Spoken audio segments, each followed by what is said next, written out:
Hello, church. So here is our devotional for Thursday, December 18th, as we continue with our Psalter devotionals. Hard to believe we've been doing this for a year, but yeah, so today we're stepping into Psalm 132. If you are looking at the scriptures, you'll notice kind of immediately that this is a longer psalm, that we've had very brief ones. We think partly because these are psalms that would be memorized by people as they're making the pilgrimage into Jerusalem. But this one is longer in length.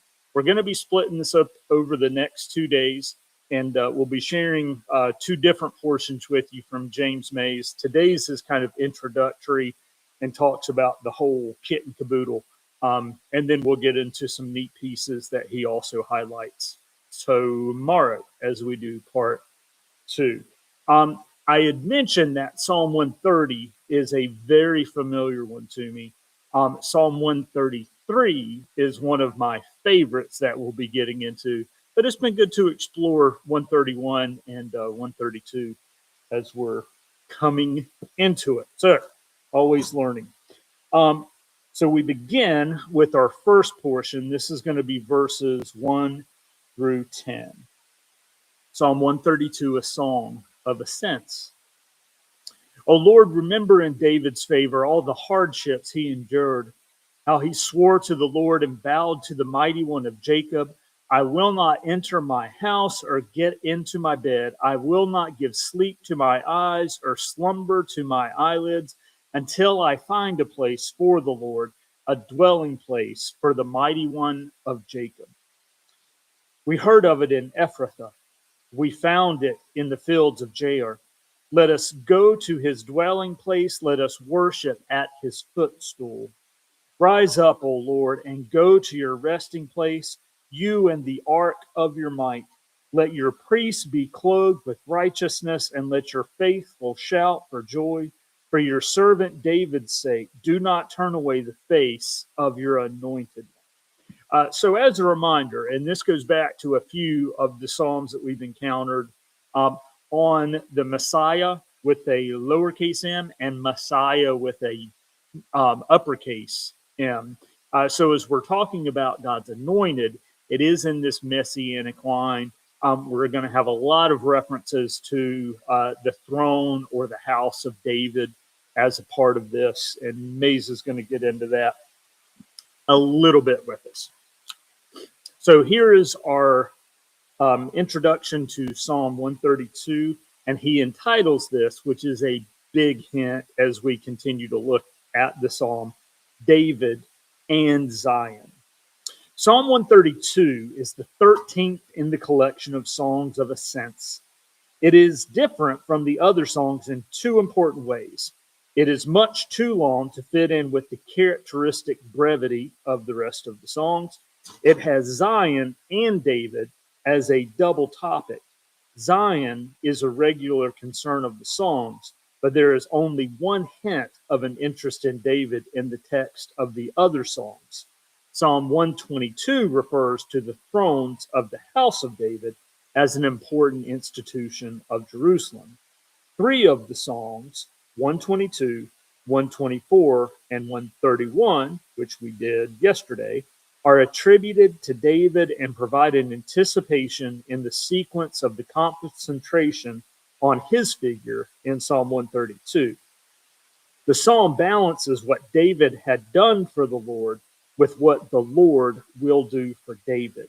A coordination between Zion as the Lord's habitation and David as the Lord's anointed is the basis of the structure and purpose of the psalm. If you don't remember the setup for the Old Testament stories, so David had this commitment to try to provide a house for God. So this would be the building of the temple. He was also talking about a palatial residence as a part of it. Ultimately, God lets David know, you don't need to do that. That it's actually going to be your heir Solomon who will be bringing this to fruition and constructing what I want. But it's this cool reminder for us in modern society that is not so much about what we are building for God, it's how God is working, and not our efforts, but how God's Spirit is continuing to go. Briefly, he just Mays talks about the various materials. Since this is a longer psalm that's coming in, we hear the vow of David, oath of the Lord concerning the Davidic succession, so one sitting on the throne. And then we'll get into the other pieces as we tackle that tomorrow. Now, little Eugene Peterson for you. O God, remember David, remember all his troubles, and remember how he promised, God, made a vow to the strong God of Jacob. I'm not going home, and I'm not going to bed. I'm not going to sleep, not even take time to rest until I find a home for God, a house for the strong God of Jacob. Remember how we got the news in Ephrathah, learned all about it at J.R. Meadows?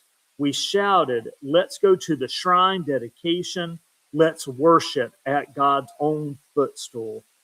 Up, God, enjoy your new place of quiet repose, you and your mighty covenant ark. Get your priests all dressed up in justice. Prompt your worshipers to sing this prayer. Honor your servant David. Don't disdain your anointed. So the image we're doing, and you might have seen pictures of this, but it's really this processional bringing the ark into Jerusalem, ultimately bringing it into the temple. And this becomes the moment that the Israelites are remembering and uplifting as a part of their own pilgrimage, coming into the city of God. And so we have that dual emphasis that Mays mentioned between David and Zion. So the promise of God's leadership and heir, as well as the place of God's presence. It can be a really different mentality for the modern listener. But as we engage it, I would encourage you to think about not the physical place, but the spiritual reality of God's presence and calling and welcoming us in when we know we are amongst the people and the children of God. All right, so we'll be back with you tomorrow for our second part of Psalm 132, and then most likely on Saturday, step into Psalm 133, one of my favorites, and we will see you then. Have a great day. Bye-bye.